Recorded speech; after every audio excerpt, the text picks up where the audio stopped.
స్వామివారి సేవలో పాల్గొని మొక్కులు చెల్లించుకున్నారు తెలంగాణ ఎంపీ కె లక్ష్మణ్.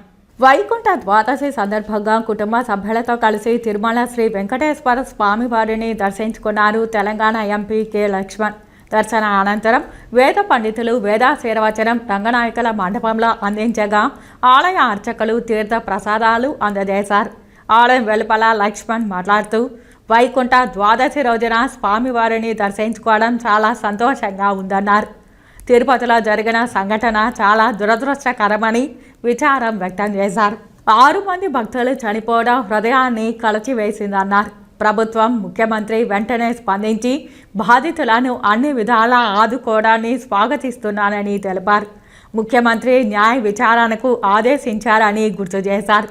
ఇలాంటి ఘటనలు పునరావృతం కాకుండా గట్టి చర్యలు తీసుకోవాలని టీటీడీకి సూచనలు సూచించారు. ప్రయాగ్రాజ్లో జరగనున్న కుంభమేళాకు అక్కడి ప్రభుత్వం పెద్ద ఎత్తున ఏర్పాట్లు చేస్తోందన్నారు. వైకుంఠ ఏకాదశి పర్వదినం పురస్కరించుకొని ఈ పవిత్రమైనటువంటి 10 రోజుల్లో వైకుంఠం ద్వారా వాళ్ళ దర్శనం చేసుకోవడానికి భక్తులు దేశవ్యాప్తంగా కూడా తరలి రావడము. ఈరోజు నేను వైకుంఠ ద్వాదశి పురస్కరించుకొని స్వామివారిని దర్శించుకోవడం ధన్యునిగా భావిస్తూ ఉన్నాను. భక్తులు కూడా స్వామివారి దర్శనం నిమిత్తము ప్రతి ఏటా మాదిరిగానే ఈసారి కూడా లక్షల సంఖ్యలో ఇవాళ స్వామివారి దర్శనం కోసం విచ్చేసిన సందర్భంగా మన తిరుపతిలో జరిగిన సంఘటన చాలా దురదృష్టకరం. దాదాపు 6 మంది భక్తుల తొక్కిసలాటలో చనిపోవడము అది నిజంగా విచారకరమైన విషయము. ప్రభుత్వము ముఖ్యమంత్రి గారు వెంటనే మరి స్పందించి ఆ యొక్క బాధిత కుటుంబాలకు కూడా మరి న్యాయం చేయడానికి ఆర్థిక పరంగా ఉద్యోగపరంగా అన్ని రకాలు కూడా విద్యాపరంగా కూడా ముందుకు రావడం నేను స్వాగతిస్తూ ముఖ్యమంత్రి గారు న్యాయ విచారణ కూడా ఆదేశించడం, ఈ న్యాయ విచారణ సందర్భంగా మరి ఏ యొక్క అంశాలు అయితే వెలుగులోకి వస్తాయో తప్పకుండా ప్రభుత్వం స్పందించి దానికి తగ్గట్టుగా చర్యలు తీసుకోవాల్సిందిగా నేను భావిస్తూ ఉన్నాను. మరి ఇంత పెద్ద ఎత్తున జరిగేటువంటి ఉత్సవాల్లో మరి ఈ దురదృష్టకరమైన సంఘటన అది నిజంగా ఆ కుటుంబాలకు అది తీరని లోటు.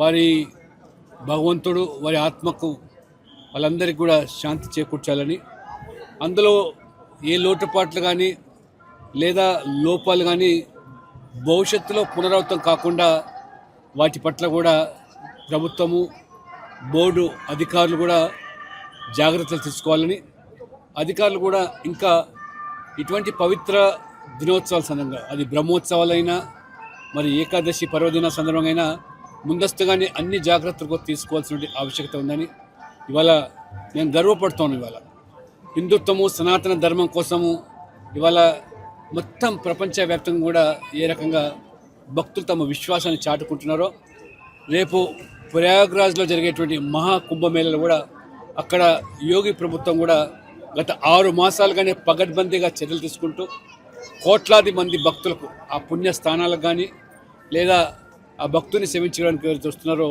అన్ని జాగ్రత్తలు తీసుకోవడం జరుగుతుంది. కాబట్టి సనాతన ధర్మం యొక్క విలువలను ఈనాటి సమాజం ఈనాటి యువత కూడా గమనిస్తూ ఉన్నది.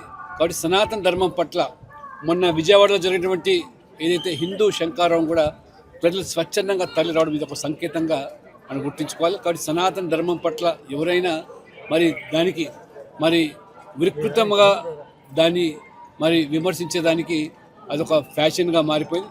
ఇప్పటికైనా సనాతన ధర్మం మనల్ని కాపాడితే ధర్మాన్ని మనం కాపాడితే ధర్మాన్ని కాపాడుతున్న విషయాన్ని కూడా గమనించాల్సిన అవసరం ఉందని చెప్పి ఈ సందర్భంగా తెలియజేస్తాం.